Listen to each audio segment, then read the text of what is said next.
भयानक घटना घटती है। कुछ एक्सपेक्टेड होती है और कुछ अनएक्सपेक्टेड होती है। कौन सा अधिक डरावना है? वैसे दोनों में कोई विकल्प नहीं है तो कुछ भी मायने नहीं रखता है, लेकिन इसका सबसे बुरा हिस्सा पीड़ित की पीड़ा है, क्योंकि ऐसी खतरनाक घटना को सुनते समय हमें रोंगटे खड़े कर देने वाला रोमांचकारी अनुभव होता है। तो जरा उस व्यक्ति के बारे में सोचे जिसने प्रैक्टिकल रूप से इसका सामना किया है। हेलो दोस्तों, मेरा नाम अमन है। मैं आप सभी के मनपसंद यूट्यूब चैनल कहानी रंगमंच में आपका स्वागत करती हूँ। उम्मीद करती हूँ कि आप सभी अच्छे और स्वस्थ होंगे। इसी तरह की वीडियो देखने के लिए आप मेरे चैनल को सब्सक्राइब कीजिए और हाँ, बेल आइकन को दबाना मत भूलना ताकि आपको आने वाले वीडियो के नोटिफिकेशंस मिलते रहें। तो चलिए शुरू करते हैं आज का भयानक किस्सा। दोस्तों, आज का जो किस्सा है ये यूपी के एक गांव का किस्सा है जिसका नाम बक्सर है। वहाँ पर ना एक फैमिली रहती है जिसमें एक पिता अपने 2 बच्चों के साथ रहता है। उसके बड़े बेटे का नाम मनोहर है, इसकी शादी हो चुकी है, और छोटे का जो नाम है रवि है। रवि जो है ना एक शहर में काम करता है, वहीं पर वो रेंट के घर पर रहता है। वो क्या करता है, हर 3-4 महीने के बाद ना कुछ दिनों के लिए अपने परिवार से मिलने के लिए आता है। रवि का ना गाँव में बहुत बड़ा घर है। इसका खेतों के बीचों बीच एक बहुत ही अच्छा घर है। अब जो इसका घर है ना, इसके घर के पीछे ना एक बहुत बड़ा कुआं भी है। गर्मियों का टाइम है, ये ना अपने परिवार वालों से मिलने के लिए आता है। अब जैसे ही सूरज ढलने आता है ना, ये क्या करता है, छत पर जाता है और आराम से ना चारपाई पर लेट जाता है। मस्त ठंडी हवा चलती है खेतों में। अभी आपको तो पता है, खुले खुले खेतों में हरियाली इतनी अच्छी लगती है, और जो हवा होती है कितनी ताजी ताजी हवा होती है। ये टेरेस पर आराम से हवा का मजा ले रहा होता है। अब ना अचानक से इसको हंसने की आवाज आती है। कोई औरत के हंसने की आवाज है जो कि दूर से आ रही है। ये उस आवाज को पहले सुनता है, लेट गो करता है, चलो जाने दो, कोई ना कोई होगा यहाँ पर अपना खेत में घूमता हुआ। अब जो आवाज है ना, इसको ऐसा महसूस हुआ कि धीरे धीरे इसके नजदीक आते जा रही है। अब ये उठ के देखता है कि इतनी रात को खेतों के अंदर कौन ऐसे हंस रहा है, कौन भाग रहा है। जैसे ही इसकी नजर उस लेडी पे जाती है ना, तो देखता है कि श्वेता भाभी जो है ना खेतों के बीच में भाग रही है। ये देखकर ये हैरान हो जाता है कि श्वेता भाभी इस वक्त यहाँ पर क्या कर रही है।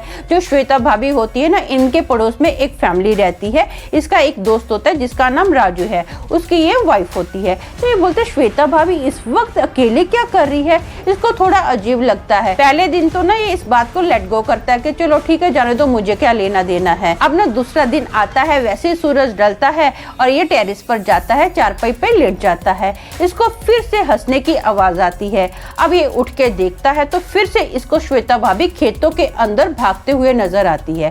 अब ये सोचता है यार कुछ तो गड़बड़ है। श्वेता भाभी कल भी ऐसी खेतों में भाग रही थी, आज भी खेतों में भाग रही है। रात का वक्त है, इतनी रात ये ऐसा खेतों में जाती कहाँ है, क्या कर रही है ये, मैं देखूं तो सही। अब ये फटाफट सीढ़ियों से नीचे उतरता है। जिस जगह पर इसने देखा था ना कि श्वेता भाभी यहाँ पर खेतों के बीच खड़ी है, ये भागकर वहां पर जाता है और देखते हैं जो श्वेता भाभी है ना, फटाफट टर्न लेके थोड़ा खेतों के अंदर चली गई।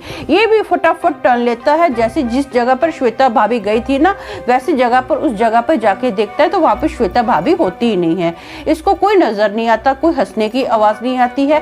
ये सोचता है यार श्वेता भाभी इतनी रात को किधर गई, अचानक खेतों के अंदर जाके कहाँ गायब होगी। इसको कुछ महसूस नहीं होता है कि भाभी इधर गई है या उधर गई है। बस इसको ऐसा पता चला कि खेतों के अंदर भाभी आई थी, अब किधर चली गई है इसको कोई पैरों की आवाज भी नहीं आती है। ये भाभी को काफी ढूंढता है, इधर उधर जाता है खेतों के अंदर कि मैं पता तो करूं भाभी जाती है तो जाती कहाँ पर है, लेकिन भाभी का कोई नजर नहीं आती है। तो ये अपने घर पर आ जाता है और सो जाता है। अब तीसरा दिन होता है, इसके मन में फिर से ऐसा होता है कि आज तो मैं पता लगा के रहूंगा कि हो क्या रहा है। आज मैं पक्का भाभी का पीछा करूंगा और मैं ढूंढ के रहूंगा कि भाभी किससे मिलने जाती है। इसको ना डाउट हो जाता है भाभी के लिए। अब जैसे तीसरा दिन आता है, रात का वक्त होता है, ये जाग रहा होता है, पूरा चौकन्ना होता है कि भाभी का पीछा करना है, एकदम अलर्ट रहता है। हंसने की आवाज आती है, ये फटाफट अपने घर से नीचे उतरता है और भाभी का पीछा करना स्टार्ट कर देता है। भाभी कभी इधर भाग रही है, कभी उधर भाग रही है। भाभी इसको देखती भी है। ये ना श्वेता भाभी को ध्यान से देखता है कि इधर राइट साइड में गई है खेतों के अंदर। ये भाभी के पीछे पीछे जाता है। पीछे पीछे जाने के बाद ना जो भाभी है इसकी आंखों के सामने गायब होगी। ये इधर भाग रहा है, उधर भाग रहा है, आवाज भी दे रहा है, श्वेता भाभी, श्वेता भाभी, श्वेता भाभी। कोई रिप्लाई नहीं आता है, कोई आवाज नहीं आती है। फाइनली ये क्या करता है, थक हार के अपने घर पर आता है और घर का दरवाजा जैसे ही बंद कर रहा होता है ना, तो इसका बड़ा भाई आता है और इसको बोलता है, यार इतनी रात को तू कहाँ गया था, ये दरवाजा क्यों बंद कर रहा है। तो ये अपने भाई को बोलता है, भाई श्वेता भाभी का कुछ लफड़ा लगता है मुझे। तो इसका भाई बोलता है, क्या लफड़ा लगता है। बोले, मैं 3 दिन से देख रहा हूँ भाभी ना खेतों के अंदर जाती है और गायब हो जाती है, पक्का उनका किसी ना किसी के साथ चक्कर है। तो उसका जो बड़ा भाई होता है ना, बोले, क्या बात कर रहा है यार, तुझे पता भी है श्वेता भाभी को मरे हुए 1.5 महीना हो गया है। तो ये बोलता है, नहीं नहीं भाई, ऐसा मजाक मत कर, मैं 3 दिन से उनको अपनी आंखों से देख रहा हूँ, मैं उनको फॉलो भी करता हूँ, वो भी मुझे दिखती है, मैंने सिर्फ श्वेता भाभी का ही चेहरा देखा है, किसी और का चेहरा नहीं देखा। तो इसका बड़ा भाई बोलता है, मैं कोई मजाक नहीं कर रहा हूँ, तुझे चाहिए ना तो अपने दोस्त से जाके पूछ ले, हाँ राजू से मिल तो सही, उसके घर पे देख, उसकी बीवी के फोटो पे ना हाथ टंगा हुआ है। तू क्या भाई बोल रहा है कि उसका लफड़ा चल रहा है, मैं 3 दिन से उसको देख रहा हूँ, तू पागल हो गया है, ऐसा कुछ भी नहीं है, उसकी सच में मृत्यु हो गई है। और उसकी जो मृत्यु थी ना, सूरज ढलते टाइम पर वो अपने खेत के पीछे ना जो कुआं है उसके अंदर कूद गई थी, जिसकी वजह से उसकी मृत्यु हो गई थी। आज तक लोगों का मानना है कि उसकी आत्मा अपने खेतों में घूमती है। ये बात मैं तुझे बताकर डराना नहीं चाहता था, हाँ, इसलिए मैंने तुझे ये बात बताई नहीं थी। तो ये बोलता है, हाँ यार, जैसे सूरज ढलता है ना, मैंने उसको देखा है, ये अपने खेतों में भागती है।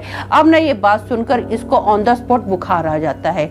इसका जो बुखार था ना, 1.5 महीने तक उतरा ही नहीं, ये बुरी तरह से कांपता था, इसको बहुत भयंकर बुखार था, बहुत सारी दवाइयां की गई लेकिन इसका बुखार जाता ही नहीं था। फाइनली इसको ना एक झाड़ फूक करने वाले बाबा के पास लेकर गए, झाड़ फूक किया गया, तब जाके इसका बुखार उतरा।